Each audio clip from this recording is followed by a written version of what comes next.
Our next game, the Cardinals upset the Dolphins at Miami, 28-27. Matthew, a big day for ride or die. Kyler Murray completed 26 of 36 for over 300 yards and 2 touchdowns. Maybe most importantly, he got Marvin Harrison Jr. going in this game.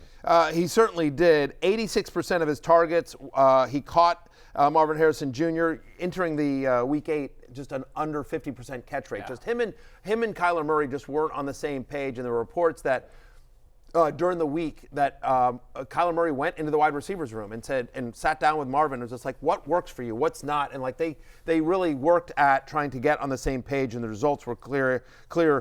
7 targets for Harrison, 6 of them were on deep passes as well. So it wasn't just like dink and dunk stuff. They were taking shots down the field. 6 for 111 and a receiving touchdown. It's his second best fantasy game of the season here for MHJ, which was great to see. And let's hear for Kyler Murray, who now has at least 20 or more fantasy points in 3 of his last 4 games. My ride or die.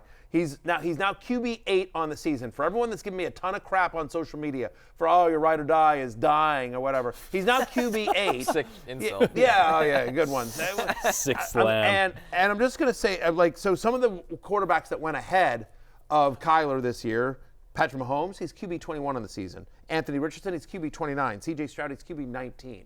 So I'm just saying, I feel pretty good about Kyler Murray at QB 8 right now. Right now he's about at ADP, and I feel like it's only going to get better as the second half of the season comes along, as him and MHJ continue to get going. Trey McBride continues to get going as well. And, oh, by the way, not only they play on Monday night, they have to travel on a short week to Miami, West Coast team going for a 1 o'clock game on the East Coast.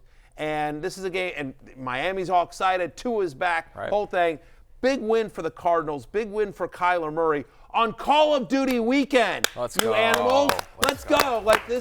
There you go. So, yeah, Sleeper NFL. Sleeper's a game platform, and they've been just the social team there has just been killing Kyler. I see it all the time. That They're tweet just today killing is, him about Call of Duty Black Ops 6 release day. Right. And then Kyler clapped back, coming from the Timu of fantasy, which is good. A really good insult. Pretty good. I'll be watching Kyler Murray's YouTube channel this week personally. 1,000%. It's a weird one because I know that I know some of the guys at Sleeper. They're good guys. But the social team, it's weird. I know their job is to generate interest, but it's a bad look for the brand. I sort of feel like I don't know. When you're it's a little engagement farming. I guess, but I know it is totally engagement farming, but it's also I don't know. Just low-hanging fruit. It's really I literally posted anyway, whatever. I saw that they did a similar joke on Instagram, and I literally put it's such a lame joke. It's such an old tired joke. And, I mean, what the mainstream media doesn't want you to know is your favorite NFL player probably plays a lot of video games. Yeah. All of them do. But for some reason, Kyler Murray just gets piled on relentlessly. Yeah, well, it's because they put it into the contract, which is stupid, by the way. Yes. And none of those people that did that are still with the team. Yep. They're on your team. And they're playing. They're succeeding.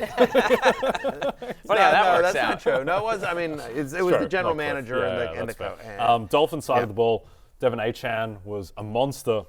Even though he got vultured at the goal line a couple of times by Raheem Mostert, but goes 6 for 50 through the air and a touchdown, 10 for 97 on the ground. I think this offense just broadly looked fixed, even if it was perhaps a little bit underwhelming from Tyreek and Jalen Waddle, who goes 6 for 72 and 4 for 45 respectively. But Connor, I think going forward, you can basically treat the Dolphins as though they were the Dolphins we all thought coming into the year with Tua. Yeah, I think so. I think most importantly, just his involvement in the pass game is what you love to see. If he's going to be getting that kind of pass game work, Achane, you fire him up and feel good about him. It's just, you're kind of disappointed. What are we going to get from Jalen Waddle where he was drafted and the expectations of this team? Their backs were against the wall in this game. It's a tough loss, but this offense at least looks much better with Tua back, of course. Yeah, the only other thing, 21% target share to your point about Achane involvement in the passing game.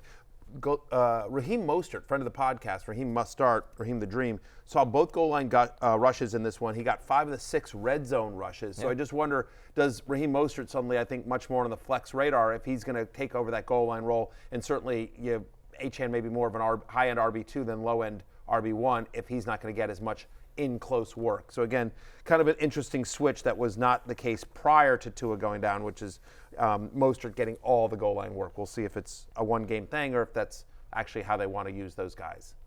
Hey, it's Matthew Berry from NBCSports.com and RotorWorld.com, and I want to thank you so much for watching whatever it is you just watched, or if nothing else, being too lazy to click out of the autoplay after this video started, after whatever it is you actually wanted to watch finished.